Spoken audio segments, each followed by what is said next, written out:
Alright guys, so let's get right into the video. This is a Perfect Scorers ACT tips and tricks for a 36. And we're going to start off with some general tips and tricks that apply to the test as a whole rather than any specific section. My first tip is going to be to bubble in your answer choices at the end of the section rather than after every question. Now, what the typical test taker does is they answer their first question on the test, then they switch the bubble sheet, they bubble that answer in, and they go back to the test. Now, the reason I recommend that you don't do this is because this is going to cause you to have a gap in your focus, right? When you're taking a test, you want to be fully focused on answering the questions correctly. And when you have to switch in the middle to bubble the answer choice in, that causes a lapse in your focus from the actual test. Now, what you want to do instead, especially if you're worried about time, is bring a watch or a timer to the test and then time yourself and make sure that in the last 3 minutes, you have time to go ahead and bubble all your answer choices in. And this will stop you and save you from losing track of time and not being able to bubble everything in.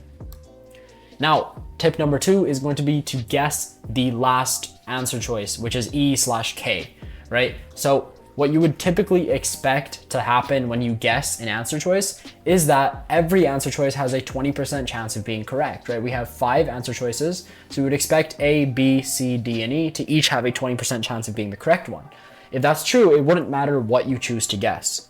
However, in actuality, A, B, C, and D each respectively have a less than 20% chance of being the correct answer, and E actually has a greater than 20% chance of being the correct answer.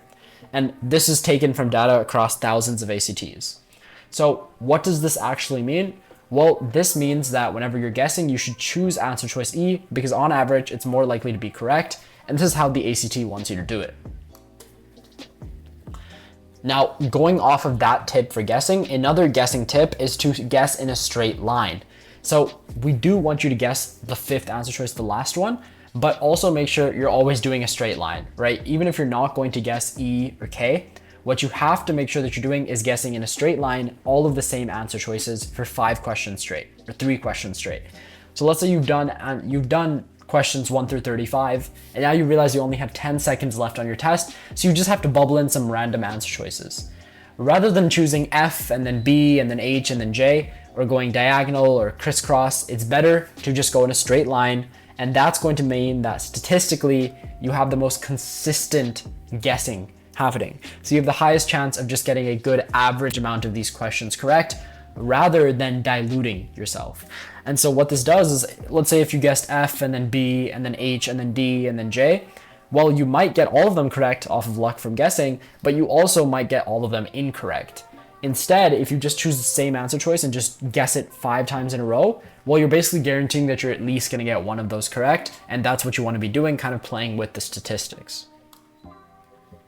Tip number 4, what if you failed a section? What if you feel like you just bombed a section and now you're moving on to the next part of your test? Well, what you want to do is not give up, move on, and act like nothing happened because you can still get a 36.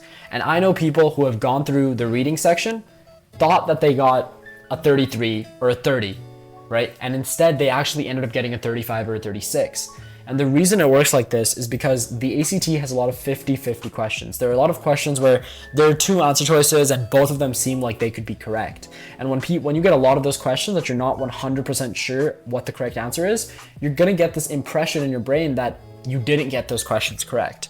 In reality, there's a good chance you actually did. So that's why even if you feel like you had a really, really bad section, don't start not trying, right? Still try your best on the other sections. And I know somebody who on the SAT felt that they did really, really bad on the reading and writing section, and so they didn't try on the math section. And in reality, they ended up getting a 790 on reading, but because they didn't try on math, their score wasn't that good and they had to super score, right? And so it's more important to just act as if you're still on track to get a 36 because you honestly could be. Now, let's move on to part 2 of the video, which is section specific tips. So these are specific tips for each section of the ACT, the English, the math, the science, and the reading. And guys, make sure that you like and subscribe if you want a 36. So if you don't want a 36, you don't have to like and subscribe. But if you want to go ahead and lock in that guaranteed 36 on your ACT, you need to like and subscribe this video right now. We're making this content for free. We're not gaining any money from it. So please go ahead and support us, like and subscribe. And now that you've done that, let's get to the next tip, which is going to be for English to know the rules. Now, to a lot of people, this seems really, really simple. You're probably thinking, well, obviously you're supposed to know the rules. But what I'm going to recommend that you do is don't go by what sounds right. Don't go by what just sounds correct in your head, because that's only going to get you maybe 60 out of the 75 questions correct.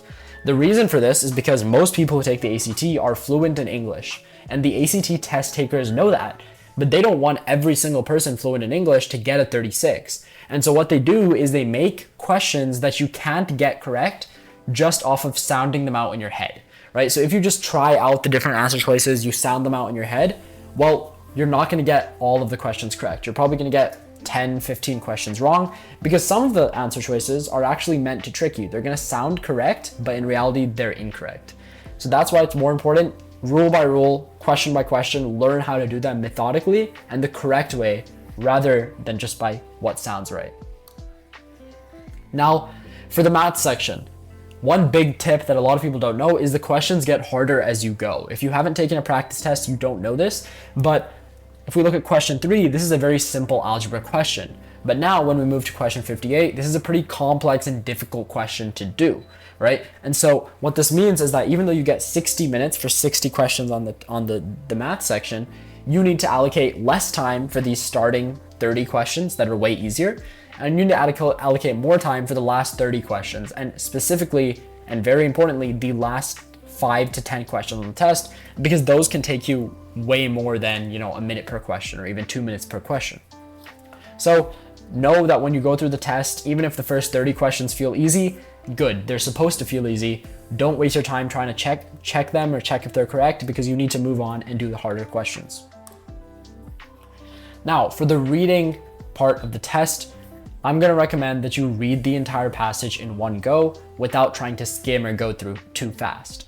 And the reason I say this is because a lot of people on YouTube say, okay, when you go in the reading section, you can go straight to the questions. You can skip the passage, go straight to the questions, and then based on what the question asks you, you can find that part of the passage.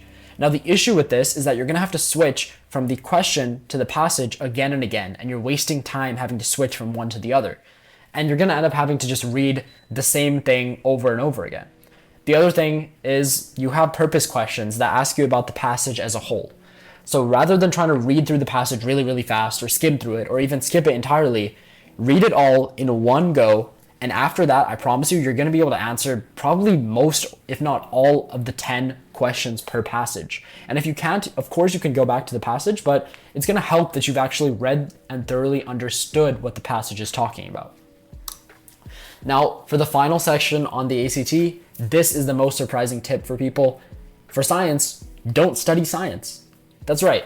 The ACT is going to, in their science, they're going to have questions about different physics things, chemistry, biology, but the trick is that you don't actually need to know about physics, chemistry, or biology for the test. What you need to be able to do is read graphs and tables. So here, this question says, suppose that another mineral 3, has the chemical formula this. Based on figures 1 and 2, they're asking you what would happen, right? So what you need to be able to do is read figures 1 and 2, which are basically graphs. And based off of those readings, you have to be able to give an answer. So you don't actually need to understand science at all here. What you need to be able to do is quickly go through, read graphs, and figure out what those graphs mean. And really, the only way to study this is just by taking practice tests for the science section. There's no other place where you can specifically learn how to read graphs and interpret them besides the actual science section. So go on to some ACT practice tests and do the science section. That's going to help you boost your score, and you don't actually need to study any of the concepts. That's why I was able to get a 36 on my first try without having to learn science at all. And that's it. We have one more tip. This is our final tip. Go ahead, like and subscribe if you want to lock in a 36 composite score on your next ACT. And once you've done that, you're pretty much guaranteed to get a 36. So thank you so much for watching, and stay tuned for our other ACT videos.